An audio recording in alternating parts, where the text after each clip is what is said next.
আমাদের ভাই জিজ্ঞাসা, সেজদার মধ্যে বাংলা ভাষায় দোয়া করা যাবে? সেজদার মধ্যে যদি আপনার আরবি ভাষায় যে জিনিসটা চাইতে চাইছেন সেটা চাওয়ার আপনার যদি ওই রকম ক্ষমতা না থাকে, তাহলে আপনি নিজের ভাষায় দোয়া করে যে কোনো ভাষায় দোয়া করতে পারবেন। যে কোনো ভাষায় দোয়া করা এটা মানুষের কথা না। হাদিসে নিষেধ রয়েছে নামাজের অবস্থায় মানুষের কথা। মানুষের কথা হচ্ছে মানুষ মানুষের সাথে কথা বলা। পাশের মুসল্লির সাথে অথবা একটা লোক নামাজ পড়ে না, দাঁড়িয়ে আছে, ওর সাথে যদি আরবিতেও কথা বলেন নামাজ বাতিল হয়ে যাবে। আর বাংলা ভাষায় যদি আপনি রবের সাথে কথা বলেন, ইংরেজিতে আল্লাহর সাথে কথা বলেন, কেরালায় যদি আল্লাহর সাথে কথা বলেন, উর্দুতে আল্লাহ পাকের সাথে কথা বলেন, তো তাতে নামাজ বাতিল হবে না। কারণ কার সাথে কথা বলছেন? আল্লাহর সাথে কথা বলছেন। হাদিসটা বুঝতে ভুল করেছে, যার ফলে কিছুদিন আগে আমাদের দেশের এক আহলে হাদিসদের পত্রিকাতে লিখেছে এক মুফতি সাহেব যে না, বাংলা ভাষায় নামাজে দোয়া করা যাবে না, এটা মানুষের কথা। কে বলল মানুষের কথা? এটা আল্লাহ পাকের সাথে কথা বলা। এটা কারণ হাদিসে রয়েছে ইন্না হাযিহিস সালাতু লা ইয়াসলুহু ফিহি শাইউম মিন কালামিন নাস, এই নামাজে মানুষের কথা চলবে না। লা ইয়াসলুহু ফিহি, চলবে না এতে। সৌদি রাজকাল বলে না মা ইয়াসলুহু, বলছে না এটা চলবে না, তোমার এরকম করছো। লা ইয়াসলুহু ফিহি, এতে চলবে না। শাইউম মিন কালামিন নাস, মানুষের কোন কথা। সুতরাং কেউ যেতে বলে কাইফা হালুক, দাঁড়িয়ে আছে লোকটা, নামাজ পড়ছেন না, লেশ মতো সাল্লি, নামাজ পড়ছেন না, বলছে লেশ মতো আল্লাহ সাল্লি, চলবে? নামাজ বাতিল হয়ে যাবে। কিন্তু যদি আপনি সেজদায় আল্লাহ তুমি আমাকে মাফ করে দাও, বলতে পারছেন না বাংলায়, অথবা আল্লাহ আমার রিজিকে বরকত দাও, আপনি বুঝছেন যে আমি আল্লাহ বারিক লি ফি রিজকি বলতে পারছেন না, আপনি আপনাকে আরবি শিখা ফরজ নাকি? একটা দলিল দেন তো আরবি শিখা ফরজ। তবে আরবি শিখা উত্তম, তার কোরআন কারীমের ভাষা। হ্যাঁ, কোরআন শিক্ষা ফরজ, রাসূলের হাদিস শিক্ষা ফরজ, দিন শিক্ষা ফরজ। তালাবুল ইলমি ফরিদাতুন, তালাবুল লুগাতিল আরাবিয়াতি ফরিদাতুন, হাদিস নাই আছে কি? আরবি ভাষা শিক্ষা ফরজ নয়, কিন্তু কোরআন এবং হাদিস, দিন, ইলম মানে শরীয়তের ইলম শিক্ষা ফরজ আলা করলে মুসলিম, প্রত্যেক মুসলিমের উপর, নর হোক আর নারী হোক। এই জন্য এই বিষয়টি একেবারে স্পষ্ট ক্লিয়ার। আর আরবদের ফতোয়াতে কোন দ্বিমত নেই। তবে আপনি যখন ইমাম সাহেবের পিছনে নামাজ পড়ছেন, এমনিতে বেশি সময় নেই, এই জন্য ফরজে যদি মুক্তাদি হয়ে নামাজ পড়েন তো এই আমলের প্রয়োজনই না, তসবিহ করার টাইম পাচ্ছেন না তো। হ্যাঁ, যখন আপনি নিজের নামাজ পড়ছেন, সুন্নত নামাজ পড়ছেন, অথবা তাহাজ্জুদের নামাজ পড়ছেন, অথবা একাই ফরজ নামাজ পড়ছেন, আর লম্বা করে সুযোগ পেয়েছেন, জামাত হয়ে গেছে, অথবা জামাত নামাজ পড়ে কেউ নেই, সফরে আছেন, পড়েন আপনি, আর নিজের ভাষায় দোয়া করেন, কোনো অসুবিধা নেই। দোয়ার দুটো ক্ষেত্র, এই জায়গাগুলিতে আপনি নিজের ভাষায় দোয়া করতে পারেন। হ্যাঁ, যেগুলি নবী করিম সাল্লাল্লাহু আলাইহি সাল্লাম থেকে দুআ, তাসবিহ, জিকির, আজকার, নামাজের ভিতরে প্রমাণিত, ওইগুলো অন্য ভাষায় পড়া যাবে না। এটাও ক্লিয়ার হওয়া জরুরি। কারণ সেজদায় দোয়া করা যাবে, আল্লাহ আমার গুনাহ মাফ করে দাও, আমার রিজিকে বরকত দাও, আল্লাহ আমাকে একটা নেক সন্তান দাও, আমি জানি না রব্বি হাবলি মিনাস সালিহিন বলতে, রব্বি হাবলি মিন লাদুনকা যুররিয়াতান তাইয়্যিবাতান ইন্নাকা সামিউদ দুআ বলতে যাই না। হ্যাঁ, আমার জন্য জায়েজ হয়, তার মানে এই নয় যে সেজদার সুবহান রাব্বিয়াল আলাটাকে আমি বাংলায় বলবো যে আমার মহান রবের তাসবিহ করছি, চলবে? চলবে না। আযান বাংলায় চলবে?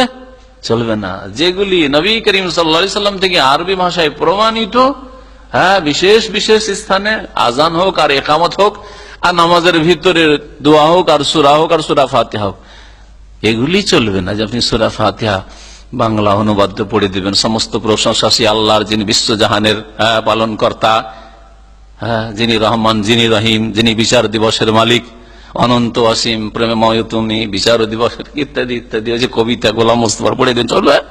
কথা জানে না যারা এসব চ্যালেঞ্জ ফেস করছে, জানে জোরে জোরে আমিন বড় হাদিস আছে, জোরে মাদ্দা বেহাসাউতো, মানে কি আমিন টেনে বলতেন, মসজিদ বেজে উঠতো। আরে কাঁচা মসজিদ, খেজুর পাতার মসজিদ বেজে উঠতো মানুষের আওয়াজে। কি এই হানাফিদের আমিনে মসজিদ বাজবে? আরে শোনাই জানে যে আমিন পড়লো না পড়লো হানাফি মসজিদে। যদি সে খেয়াল না করে আর দেখছেন যে ও সারছে না, আর আপনি ইমামের দিকে আছেন, তাহলে আপনি ইশারা করতে পারবেন, ইশারা করবেন।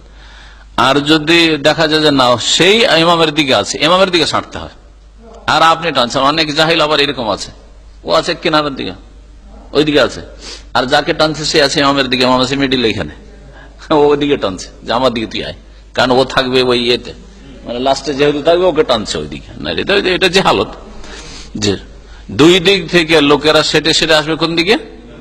ইমামের দিকে। খালি যদি হয় তো সাইড গুলো খালি হবে। অ্যালার্জির রোগ আছে, তকলিদের অ্যালার্জির রোগ আছে, পায়ে পা সাটাইবে না, কাঁধে কাঁধ সাটাইবে না।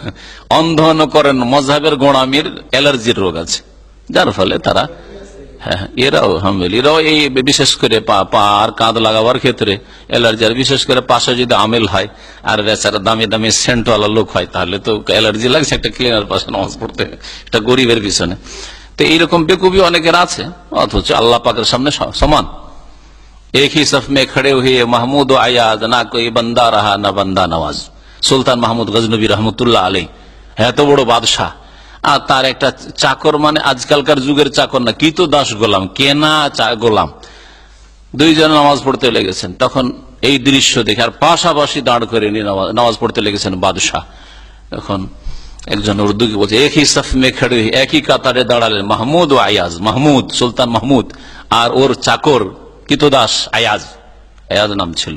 না কই বান্দা রাহা না বান্দার নামাজ, না কেউ মনিব থাকলো আর না কেউ গোলাম থাকলো, বান্দার নামাজ বান্দার খাদেম থাকলো, সবাই আল্লাহ পাকের বান্দা। এখানে মাহমুদ ও আল্লাহ পাকের বান্দা বাদশাহ, আর যে মাহমুদের চাকর কিতদাস সেও আল্লাহ পাকের বান্দা। এখানে আর কেউ আবদার, আর কেউ রব্বা, মালিক আর মামলুক কেউ নেই। এখানে হজে মেনায় অবস্থান করা অধিকাংশ ওলামাদের নিকটে ওয়াজিব, রাতটা, দিন নয় রাত। হজে 11 তারিখের রাত, 10 তারিখের দিনের পরে 12 তারিখের রাত, এই দুটো রাত থাকা ওয়াজিব। আর যদি কেউ 13 তারিখ থাকতে চায় বা সূর্য ডুবিয়ে দেয়, তাহলে সেটাও 3 রাতই ওয়াজিব হয়ে যাবে। এটা হচ্ছে ওয়াজিব অধিকাংশ উলামায়ে কেরামদের নিকট, এটাই ঠিক। হ্যাঁ, তবে আমাদের দেশে যে হানাফি মযহাব, এই হানাফি মযহাবের ফতোয়া যে সুন্নাত, আর যার ফলে সুন্নত মানে ছাড়তে হবে। এই যে আর এক রোগ, সুন্নত মানে কি করতে হবে? সুন্নত মানে ছাড়তে হবে। সেই জন্য সমস্ত হাজিদেরকে নিয়ে এসে রাত্রে তো অফ করায়, সুন্নত মানে ছাড়তে হবে। নবী সাল্লাল্লাহু আলাইহি ওয়াসাল্লাম ছেড়েছেন বা সাহাবীরা ছেড়েছেন। জি, ওয়াজিব। আর এই ওয়াজিব যদি ছুটে যায়, হজ হবে কিন্তু অসম্পূর্ণ থাকবে, এই সম্পূর্ণ করতে হবে। এটাকে জবর, এটাকে বলে ঘাটতি পূরণ করা, দম দিয়ে কোরবানি করে। কেউ যদি একটা রাত না থাকে, 11 তারিখ অথবা 12 তারিখের রাত থাকলো না, মেনাই রাত কাটিয়ে দিয়েছে মক্কা বা মেনার বাইরে, তাহলে একটা দম দিয়ে ঘাটতি পূরণ করে দিবে। অভাবী গরিব যদি হয় তো দম না দিতে পারে, তো প্রত্যেক দমের বদলে 10টা করে রোজা রাখবে, যেমন আব্দুল্লাহ বিন আব্বাস রাদিয়াল্লাহু তাআলা আনহুর ফতোয়া ছিল।